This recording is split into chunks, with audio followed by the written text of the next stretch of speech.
झालेले आहेत अशी माहिती समोर येतेय। माणिकराव कोकाटे यांच्या विरोधात वॉरंट निघाल्यानंतर अजित पवारांच्या राष्ट्रवादीत मोठ्या हालचाली पाहायला मिळतात। मंत्रिमंडळात परत येण्यासाठी धनंजय मुंडे यांची ही फिल्डिंग आहे का असा सवाल त्यामुळे उपस्थित केला जातोय। अधिक माहिती घेऊयात रामराजे शिंदे यांच्याकडनं। रामराजे, काय अधिक माहिती? मुंडे दिल्लीत आहेत?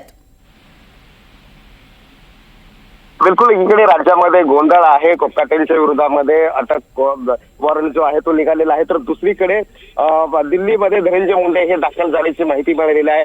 ते संसदेमध्ये आज गेले होते। संसदेमध्ये काही पक्षश्रेष्ठींना ते भेटण्याची माहिती आपल्याला मिळालेली आहे आणि त्यामुळेच पुन्हा एकदा मंत्रिमंडळामधला त्यांचा मार्ग सुकर होतोय का असे सुद्धा आता प्रश्न जे आहेत ते निर्माण झालेले आहेत।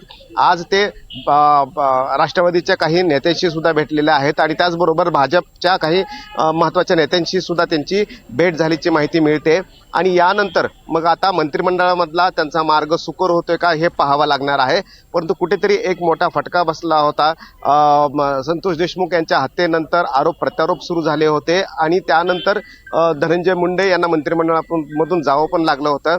पण आता कोकाटे हे अडचणीत आलेले आहेत। अशा वेळी मंत्रिमंडळामध्ये पुन्हा धनंजय मुंडे यांना येणं कितपत शक्य आहे हे सुद्धा बघावं लागणार आहे।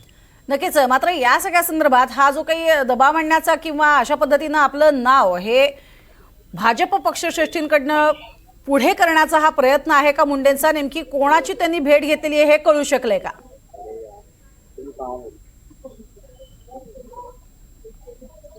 भाजपमधल्या महत्त्वाच्या नेत्यांची भेट घेतल्याची माहिती मिळालेली आहे, परंतु कोणाची भेट घेतलेली हे अद्याप समजू शकलं नाहीये। परंतु या माध्यमातून आपल्याबाबतचं एक स्पष्टीकरण जे आहे ते त्यांनी दिलेलं सुद्धा कळतंय। मतदारसंघामधले काही महत्त्वाचे विषय होते त्या संदर्भामध्ये सुद्धा त्यांनी काही मंत्र्यांची भेट घेतल्याची माहिती मिळते। परंतु या भेटीच्या पाठीमागं आणखीन काय दडलंय का हे सुद्धा पाहणं गरजेचं आहे।